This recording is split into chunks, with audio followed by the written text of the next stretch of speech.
नमस्कार प्रिय मित्रों, मैं नीलेश महाराज जय वेंकटेश जी सावित्री ज्योतिष श्रृंखला को आगे बढ़ाते हुए मेरे प्यारे मित्रों, आज हम बात करेंगे विवाह का दिशा। किस दिशा में विवाह होगा। हर माता पिता के मन में ख्याल आता है कि मेरी बेटी का विवाह किस दिशा में होगा, या मेरी बेटी का विवाह जिसके साथ होगा वो पति कैसा होगा। आज का मेरा जो मुख्य विषय है कि कन्या का विवाह किस दिशा में होगा और कैसा पति मिलेगा। क्योंकि हर माता पिता के मन में ख्याल आता है कि जिसके साथ मेरी बेटी का विवाह होगा वो पति अच्छा होगा या गड़बड़ होगा, या उसका विचार अच्छा होगा या गड़बड़ विचार होने वाला है, या क्रूर स्वभाव का है या सरल स्वभाव का है। काफ़ी मन में प्रश्न उठता है। आज हम संपूर्ण जानकारी आप हमें प्रस्तुत करने चल रहे हैं कि किस दिशा में कन्या का विवाह होगा और पति कैसा मिलेगा। अगले वीडियो में मैंने आपको बताया था कि विवाह कब होगा, और आज इस वीडियो में आपको संपूर्ण जानकारी देने चल रहा हूं कि विवाह किस दिशा में होगा और पति कैसा मिलेगा। प्रिय मित्रों, एक निवेदन है आपसे, यदि मेरे चैनल पे आप नए जुड़े हुए हैं तो चैनल को जरूर सब्सक्राइब कर लें। यदि मेरा वीडियो आपको अच्छा लगे तो अवश्य लाइक करें। प्रिय मित्रों, आगे बढ़ते हैं। आज का जो मुख्य विषय है कि विवाह किस दिशा में होगा और पति कैसा मिलेगा। प्रिय मित्रों, देखिए मैं यहाँ एक लग्न चार्ट बनाया हूँ, और लग्न चार्ट में देखिए 12 स्थान होता है। यहाँ ये देखिए प्रथम स्थान है, यहाँ 1 से लेकर 12 तक कोई भी अंक हो, लेकिन पहला स्थान यही कहा जाएगा, लग्न यही कहा जाएगा। तो 12 स्थान कुंडली में होता है। 1 2 3 4 5 6 7 8 9 10 11 12, ये 12 स्थान है। और आज का जो मुख्य विषय है कि विवाह किस दिशा में होगा। जब भी हम विवाह की चर्चा करते हैं तो सप्तम भाव से विवाह देखा जाता है और सप्तम भाव से विवाह का विचार किया जाता है। आज का जो विषय है कि किस दिशा में विवाह होगा, तो सप्तम भाव पर हम देखते हैं। तो देखिए पहला मैंने बताया 1 2 3 4 5 6 7, ये सप्तम भाव है। अब यहाँ समझने की बात यह है, यहाँ अंक कुछ भी हो सकता है।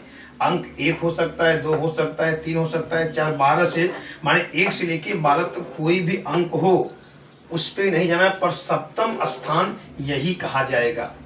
मान लीजिए 7 मैं यहाँ लिखा हूँ आपको समझाने के लिए, 7 यहाँ भी हो सकता है, तो इसका मतलब ये नहीं 7वां स्थान ये है, 7वां स्थान यही कहा जाएगा सप्तम भाव। यहाँ अंक कोई भी हो सकता है। तो आज का जो मुख्य विषय है कि विवाह किस दिशा में होगा, तो 7वें भाव से हम विचार करेंगे। कुछ नियम में यहाँ लिखा हूँ, वो मैं आपको सरल तरीके से समझाने चलने से आपको और समझ में आ जाएगा। मुख्य विषय विवाह किस दिशा में होगा और पति कैसा मिलेगा। पहला नियम मैं बताने चल रहा हूँ कि सप्तमेश, देखिए सप्तमेश यही है। सप्तमेश जिस ग्रह के घर में बैठा होता है उस ग्रह की दिशा में विवाह होता है। ध्यान दीजिएगा, सप्तमेश जिस ग्रह के घर में बैठा होता है उस ग्रह की दिशा में विवाह होता है। पहला नियम मैं बताने चल रहा हूं। अब यहाँ आप एकदम सरल तरीके से समझ जाएंगे कि सप्तमेश, देखिए अब यहाँ सप्तमेश क्या है, उदाहरण के रूप में ले लीजिए।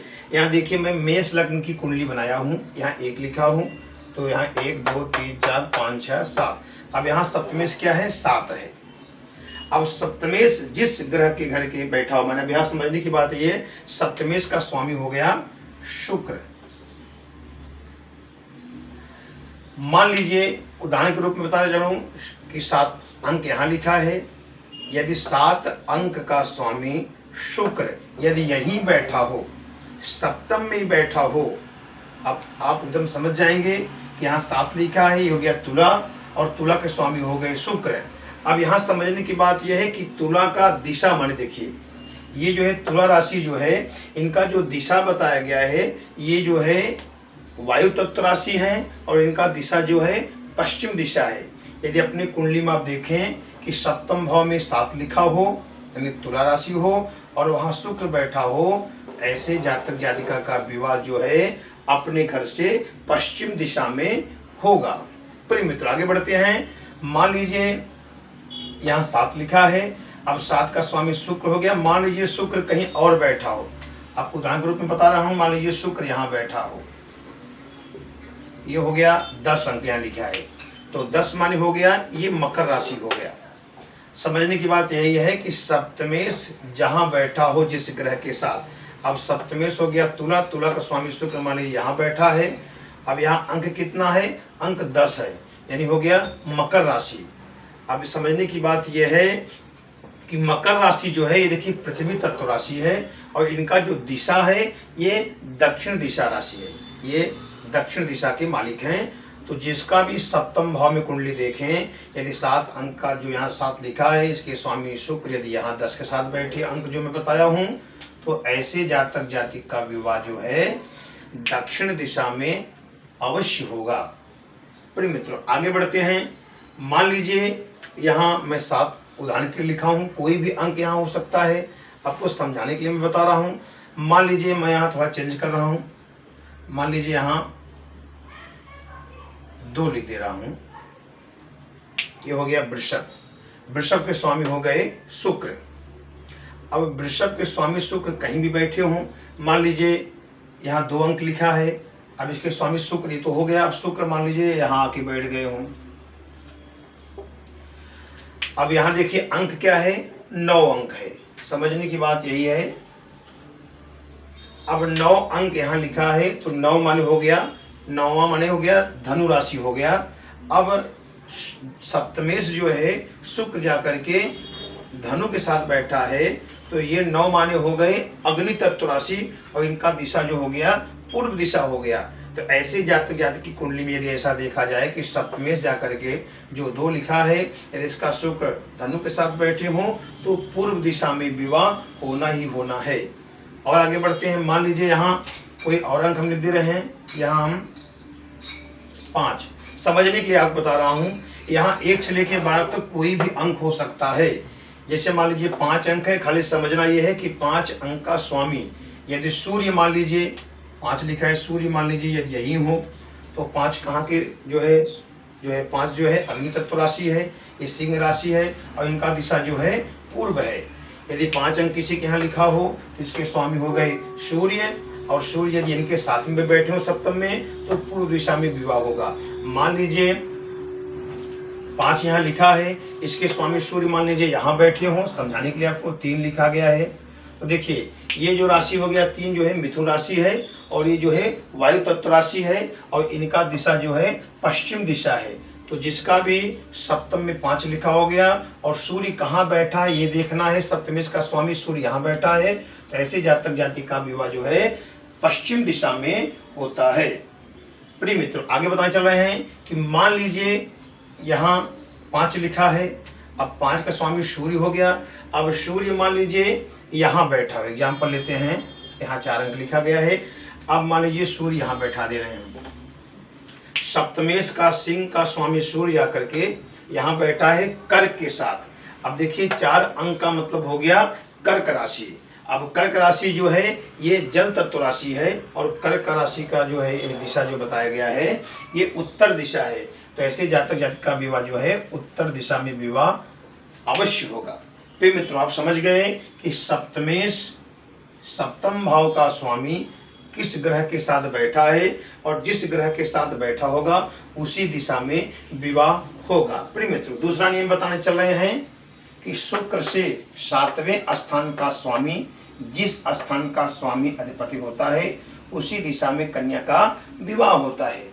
अब शुक्र से 7वें स्थान का स्वामी, प्रिय मित्रों समझने की बात यह है, अब यहाँ ये आप समझ लीजिए, यहाँ अंक पे मत जाइए, अब आप अपने कुंडली में देखिए कि शुक्र कहाँ बैठा है, शुक्र कहाँ बैठा है वो ध्यान देना है आपको। मान लीजिए शुक्र हम कहीं बैठा दे रहे हैं, मान लीजिए शुक्र यहाँ बैठ जा रहे हैं। सूत्र नियम पहले समझ लीजिए, शुक्र से 7वें स्थान का स्वामी जिस स्थान का स्वामी अधिपति होता है उसी दिशा में कन्या का विवाह होता है। अब दूसरा नियम बताने चल रहे हैं, मान लीजिए शुक्र यहाँ वृषभ पे बैठा है, मैं शुक्र बैठाया हूँ। अब यहाँ देखना यह है कि अपने कुंडली में शुक्र बैठा कहाँ है, खाली ये देखना है किस लग्न में बैठा है, कैसे भाव में बैठा है वो नहीं देखना, खाली शुक्र देखना है कहाँ बैठा है। अपने कुंडली में देखिए, मान लीजिए मैं शुक्र यहाँ बैठा है, अब इससे 7वां चलेंगे तो 1 2 3 4 5 6 7। अब शुक्र से 7वां जो आ रहा है वृश्चिक आ रहा है, शुक्र से 7वां क्या है वृश्चिक। अब इसके स्वामी हो गए वृश्चिक के मंगल हो गए। प्रिय मित्रों ये नियम समझ लीजिए आप। अब मंगल जो है देखा जाए मंगल का दिशा दक्षिण दिशा आता है, ये मैं स्वामी से बताने चल रहा हूँ।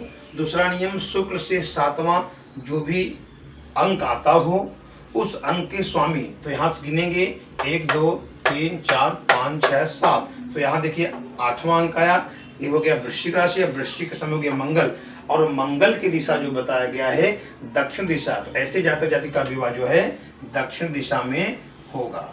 प्रिय मित्रों, आगे बढ़ते हैं। मान लीजिए हम आपके कुंडली में शुक्र यहाँ बैठा हो, अब शुक्र 7वां गिनना है, तो 1 2 3 4 5 6 7। अब देखिए 7वां यहाँ आ रहा है। अब यहाँ समझने की बात यही है कि यहाँ अंक जो है 4 है।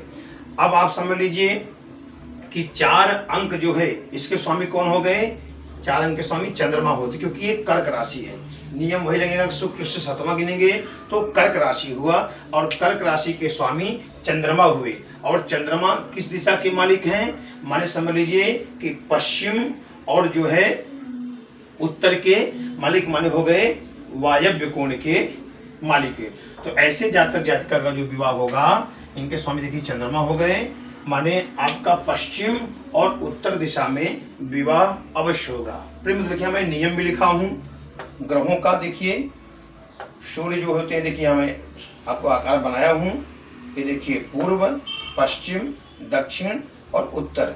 तो ग्रह आप समझ लीजिए कि कौन सा ग्रह कहाँ होते हैं। सूर्य पूरब में होते हैं, शनि पश्चिम के मालिक हैं, मंगल दक्षिण के मालिक हैं, बुध उत्तर के मालिक हैं, और ईशान देखिए 4 कोणाता ईशान में गुरु रहते हैं, और अग्नि कोण के मालिक शुक्र हैं, नैऋत्य के राहु केतु हैं, और वायव्य में जो है उत्तर पश्चिम कोण वायव्य दिशा इसके चंद्रमा मालिक हैं। तो ये इस हिसाब से शुक्र से भी हमने बता दिया कि किस दिशा में विवाह होगा। प्रिय मित्रों, अब आगे बताने चल रहे हैं कि सब कुछ जो प्रश्न उठता है कि पति कैसा मिलेगा, पति अच्छा मिलेगा कि गड़बड़ मिलेगा।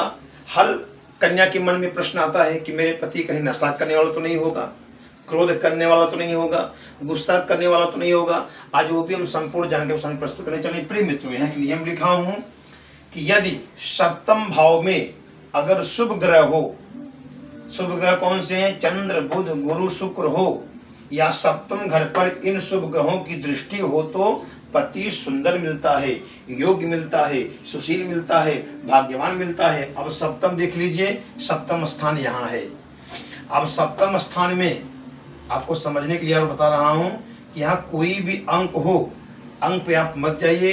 अब सप्तम स्थान पे कौन सा बैठा हो, यहाँ मैं लिखा हूँ, यहाँ चंद्रमा हो, या बुध हो, या गुरु हो, या शुक्र हो।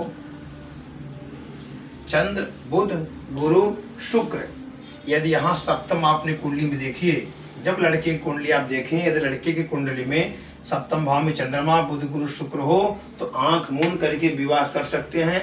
ऐसा लड़का बहुत योग्य होगा, सुशील होगा, भाग्यवान होगा, नशा करने वाला नहीं होगा। यदि मान लीजिए ये 4 जो शुभ ग्रह में बताया यहाँ नहीं बैठे हों, यदि दृष्टि भी करते हों, दृष्टि भी यहाँ करते हो, मान लीजिए चंद्रमा यहाँ बैठा हो उदाहरण के रूप में, तो देखिए पूर्ण सप्तम दृष्टि यहाँ कर रहा है।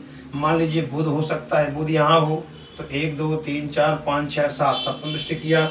मान लीजिए गुरु अगर यहाँ हो तो सप्तम दृष्टि यहाँ कर रहा है, शुक्र हो सप्तम दृष्टि यहाँ कर रहा है। कहने का तात्पर्य ये है कि यदि दृष्टि भी करता हो या बैठा हो सप्तम में, तो लड़का जिससे साथ आपका विवाह होगा बहुत ही सुशील और योग्य होगा। प्रिय मित्रों, आगे बढ़ते हैं।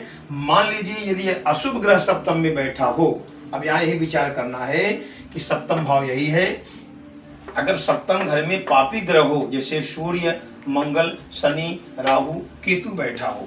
अब यहाँ समझने की बात यही है कि अपनी कुंडली में आप देखें, यदि सप्तम में लड़के की कुंडली में सूर्य हो, या मंगल हो, या राहु हो, या केतु हो, या तो शनि हो, अगर ये सूर्य हो, मंगल हो, राहु हो, केतु हो, सप्तम में बैठे हों या सप्तम में दृष्टि करते हो, तो थोड़ा विचारणीय विषय है, कुंडली मैचिंग करके करें, क्योंकि ऐसे जब अशुभ ग्रह यहाँ बैठते हैं तो पति पत्नी में मतभेद हो सकता है। मान लीजिए यहाँ शनि बैठा हो सप्तम में, आप विवाह करने चल रहे हैं, अगर शनि यहाँ बैठा है तो पति पत्नी में मतभेद हो सकता है और काफ़ी तकलीफ आ सकता है। मान लीजिए केतु है तो भी आपस में मतभेद हो सकता है, राहु भी है तो भी तकलीफ हो सकता है, मंगल है या सूर्य है, क्रूर है, तो कहने का तात्पर्य है कि सप्तम भाव अवश्य देखें कि शुभ ग्रह बैठा है, अशुभ ग्रह बैठा है, तो आपको समझ में आ जाएगा। प्रिय मित्रों, आज हमने बताया कि विवाह किस दिशा में होता है और पति कैसा मिलेगा, संपूर्ण जानकारी आप सामने प्रस्तुत किया। प्रिय मित्रों, यदि वीडियो आपको अच्छा लगा हो आप इसे लाइक करें, सब्सक्राइब करें। अगले एपिसोड में मिलते हैं। नमस्कार।